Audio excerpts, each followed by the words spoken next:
Just imagine, Mr. President, Your Honor, every single year, kailangan mag-contribute ang mga estudyante para sa electric fund. Huwag na ho tayo mangolekta. Zero collection na talaga. Voluntary or otherwise. Kapag hindi, magpipilit kayo, abutin tayo dito hanggang madaling araw.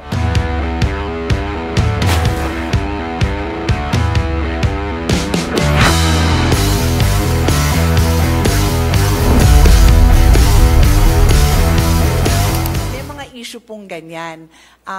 I think I want to assure our colleague that hanggat makakaya, sinusuportahan ng ating chairman yung ating recommendation to increase the MOOE. So that basic principle, I think everyone in the Senate supports His Honor na mapondohan sana ng lahat na yan. So, remaining na lang po yan kung ano ho, hanggang saan ang kakayahan ng PTA to among themselves decide to fundraise parent to parent. I cannot add to my answer kasi yan po ang policy. Hindi ko naman ho kayo bobolahin, Mr. President, na iba yung policy. Yan po ang policy na ginagamit po nila. So kung may recommendations, suggestions ang ating kasamahan, this representation is happy to relay at nandito naman ang DepEd para pakinggan ang mga suggestion ng ating kasamahan. Thank you, Mr. President.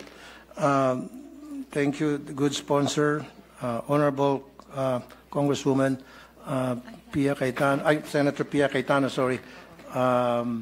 Thank you. Pero gusto ko lang pong balikan, Mr. President, Your Honor, yung sinabi mo, it's been a long time practice. Tama? Policy po. Policy, okay, sige.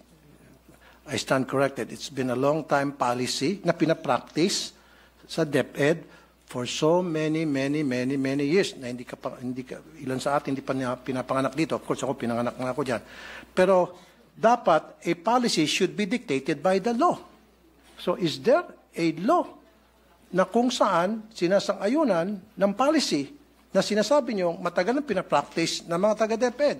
Dapat lahat ng mga bagay na ginagawa sa ating mga eskwelahan, lalo sa DepEd, na who's receiving a lots and lots of budget by the billions, dapat nandoon nakasaad sa batas. Hindi pwede po silang gagawa-gawa ng sarili ng policy na wala po sa batas. Dapat lahat po ng polisiya nandoon po. Mr. President, may I respond to that statement? Mr. President, as I said, no, kaya ho ako nag-abalang ipaliwanag na ang PD 603 is a very broad law intended to protect the rights of children. Kaya nga po, Child and Youth Welfare Code ang pangalan nito. And there is just one chapter on home and school, which is only 2 articles. So, dito po sa articles na to, at binasa ko naman on record, yung pag-create ho ng PTA, wala na hong detalye yon. The fact, Mr. President, that there is no prohibition, that there is no provision that specifically or expressly prohibits the PTA from engaging in certain acts to pursue their mandate. Yes, there is. Mr. President, if I may just continue. My statement is, the fact that there is no provision that expressly prohibits the PTA from pursuing their mandate is in itself an accepted principle that there is no violation. It is a rule of statutory construction that what is not expressly or impliedly prohibited by law may be done.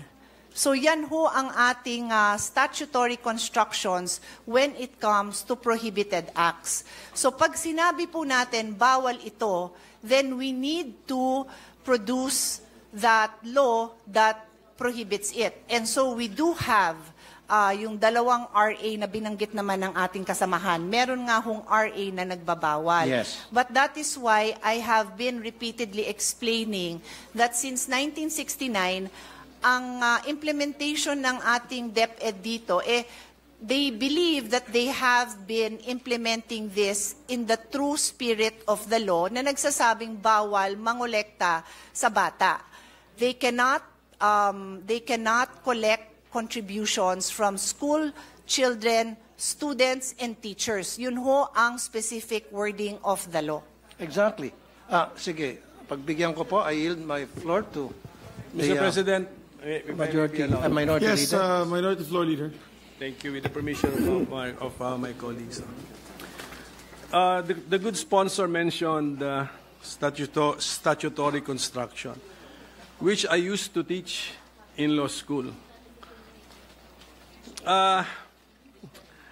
We have to harmonize, and I'm thankful for the discussion. At least we brought out the RA 5546, and then Article 77 of the Child and Youth Welfare Code.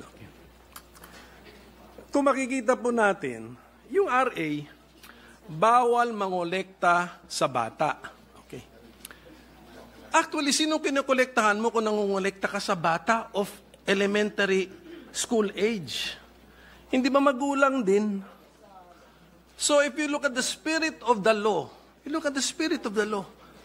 bawal mangolekta sa bata at sa kanyang magulang. Ang proviso sa dulo, kung out of the goodness of the heart of the parent, willingly, without any prompting or solicitation, magdodonate siya sa school, hindi bawal yun. Okay. And then, if you look at Article 77, shall organize the PTA, in-enumerate ngayon yung purpose ng PTA. Wala po dun because it should solicit funds to financially help the school. Wala rin po dun sa Article 77 yun. So if we harmonize the two provisions, not only looking at the letter, but also looking at the spirit, I would tend to agree with the point of our interpellator, Senator Tulfo, na bawal. And if there is a department order na may interpret na pwede for the PTA to prompt or solicit or to ask contributions from the parents, let's review this department order because in my humble opinion, it violates the law, Mr. President. In fact, if I may quote Yusek Poa, sabi niya nung last hearing, doon naman po sa overall efforts, as you know, school-based feeding program is actually one of the ways na hindi napapansin, pero ito po yung ways to prevent yung ating mga dropouts, unquote. And I agree. And that's very commending. Pero it defeats the purpose na para hindi po magkaroon ng dropout, para ma-entice yung mga magulang na mga mahirap, na mga estudyante, mga mahirap na magulang na may mga estudyante, na papasukin sa eskwelahan ng kanilang mga estudyante dahil wala nang makain sa bahay. Di ba? Para naman mabusog pagdating sa eskwelahan. Pero pagdating naman sa eskwelahan, kokolektahan mo ng kung ano-ano. Then, yung iba pa nga sa kanila, yung mga sumbong sa akin, Sir, naglalakad na nga lang po ako, 2 kilometro, kasama pong aking tito. Wala po akong pampamasahe. Pudpud na nga po yung aking tsinela, sapatos. Pagdating doon sa school, ine-expect kami po ay magbigay ng para sa electric fan. Ito pa po, para sa kalaman ng marami. Kuminsan, pinapahiya pa po yung mga estudyante. Nagkakaroon po ng group chat. Nakalista doon sa group chat, sino-sino yung mga nagbigay at sino-sino pa hindi nakapagbigay. So yung mga hindi nakapagbigay, peer pressure, it's either gagawa ng remedyo para makapagbigay, masama sa listahan, matanggap ng grupo, or hindi na lang papasok kasi napapahiya sila, magda-drop out na lang. Sayang yung feeding program. So what I'm trying to say here, Mr. President, napakasimple lang naman eh. Okay lang may PTA. In fact, wala akong wala akong against it sa PTA. Use it properly. Dapat yan, talagang nababantayan ng DepEd. Dapat yung PTA, gamitin lamang yan para pag-usapan po yung pong mga problema ng mga estudyante at mga guro para tingnan at i-monitor yung mga activities ng mga estudyante, yung kanilang academic performance. And this is the truth. Your Honors, siguro meron kang estudyante sa public school, may anak ka ba? Maybe wala. Or maybe may staff ka na nag-aaral sa public school because marami akong staff nag-aaral sa public school here in the Senate saka sa RTIA at lahat sila nagsasabi na talagang pinipilit yung kanilang mga estudyante magbigay sa kontribusyon. Pag hindi ka nag-contribute, anong consequence? Hindi ka na maging paborito ng teacher. Ikaw ay pwedeng maiwan, ikaw ay mag-scrub ng sahig. Ikaw ang mag-erase ng mga nakasulat sa blackboard. Marami pa pagawa sa iyo. Pero kung ikaw nag-contribute, go home ka na, maganda pa ang grades mo. Yan po ang madalas na mangyari sa iba't ibang mga eskwelahan. At yan po'y documented. At yan po'y in-interview ko po lahat ng mga staff ko na may mga estudyante sa public school na nire-require po talaga sa PTA pa lamang, binoboto na agad kung ano yung mga pwedeng ma-contribute, ano pwedeng may ayos sa eskwelahan. Just imagine, Mr. President, Your Honor, every single year, kailangan mag-contribute ang mga estudyante para sa electric fund. Eh kung ipon-ipunin natin yung contribution sa electric fund every year, eh siguro baka marami ng warehouse ng electric fund dyan sa DepEd, kung saan ba dinadala yung electric fund. My question also, Mr. President, Your Honor, di ba meron pong MOE para dyan sa electric fund na yan? Ba't kinakailangan pa pagbayarin yung mga estudyante sa electric fund, sa jobos, sa pintura, sa bond paper, maging sa, ito pa po, sweldo sa security guard, sweldo sa janitor, pati ba naman sa kuryente. And I understand, Mr. President, Your Honor, Madam, meron po tinatawag na Special Educational Fund ang LGU. In fact, ang LGU nagbibigay din ng pera sa DepEd, Mr. President. Sana pupunta yung SEF. Now, my question is, maari siguro ang problema hindi nakakarating sa mga eskwelahan ang MOOE. Saan na pupunta yung MOOE? Kailangan siguro i-audit natin yung MOOE. Yan po ba ay nakakarating ng tama o baka naman nakakarating sa mga eskwelahan pero hanggang sa principal lang? Kaya may mga balita, si principal, magagandang mga bahay, magagandang mga sasakyan, pero sila teacher, kawawa. So si teacher gagawa ng remedyo at yun na nga, maningil sa mga estudyante. Kaya nga po, sabi pa nga ng mga nakakausap ko po, doon sa mga listahan, I think we interviewed more than 100. Sabi, kaya nga po kami pumunta sa public school dahil wala po kami pambayad sa private school. Sila po ay mga tricycle driver, pedicab driver, labandera, kasambahay, factory worker, na mga underpaid, na maliliit lamang sweldo. Salamat nga, sinabi ni Secretary Yusek Poa, and I commend you for saying that, yung programa nyo yan, na merong feeding program para hindi na po tumaas pa yung cases ng dropout para ma-entice yung mga magulang na papuntahin sa eskwela ng kanilang estudyante dahil meron ng pagkain. Gutom kasi sila, kaya hindi sila pumapasok, pero kung bigyan mo ng pagkain, papasok na sila. However, pagdating naman sa school, yung libreng pagkain, parang siningil mo lang dahil pagbabayarin mo para sa kung ano ng contribution. Sir, ano po yung tanong nyo? I'm just making a statement, Mr. President, Your Honor, kung ano po yung sentimiento ng mga pumunta sa akin, mga magulang, libo na po, sinasabi po sa akin. So what I'm saying is, we have to stop this wrong policy na kung saan nagbabiolate ng law ang kung ano-ano pong department order na ipinapalabas po ng DepEd para lamang pipilitin na makakolekta sa mga estudyante. Sabi pa nga ni Minority Leader Coco Pimentel, pag kinolekta mo estudyante, wala naman pera yung mga estudyante, parang sino kinukolektahan mo talaga? In essence, yung mga magulang. So, for me, change that policy, wag na ho tayo mangolekta, zero collection na talaga, voluntary or otherwise, tulad na nakalagay sa batas. Okay, except for Red Cross, Girl Scout, Boy Scout, and Barrio High School. Let's stick to what the law says.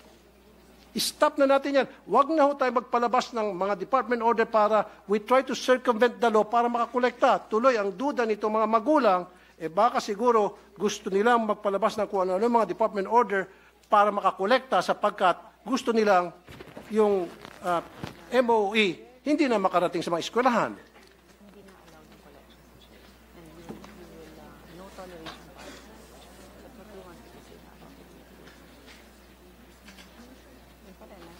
Now, may I add, Mr. President, Your Honor, kung sasabihin nyo lang sa akin ngayon na kayo po ay mag-issue ng department order telling all schools under DepEd, let's stick to 5546, period.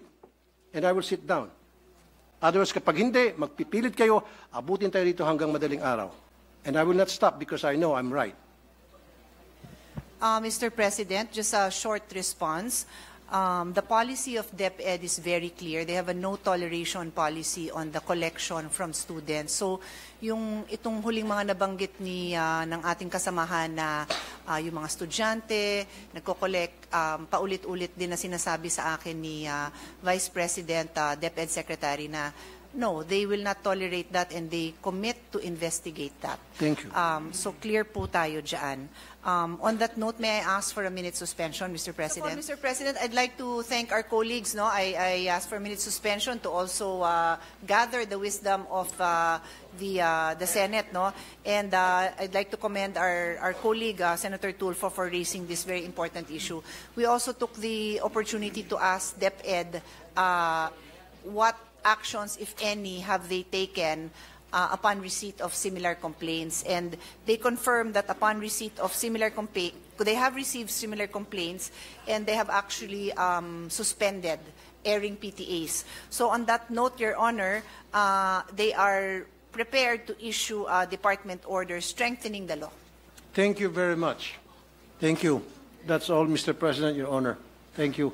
On behalf of the thousands and thousands and thousands of parents who have students in public elementary school, would like to thank DepEd and the sponsor na magpapalabas na po kayong department order para to strengthen the law. At pag nagkaroon ng violation, magkakaroon po silang sanction. Yun lang po talaga ang gusto ko mangyari para matuwa na po yung maraming mga magulang. Thank you very much, Mr. Maraming President. salamat. I Thank rest you my very case. much.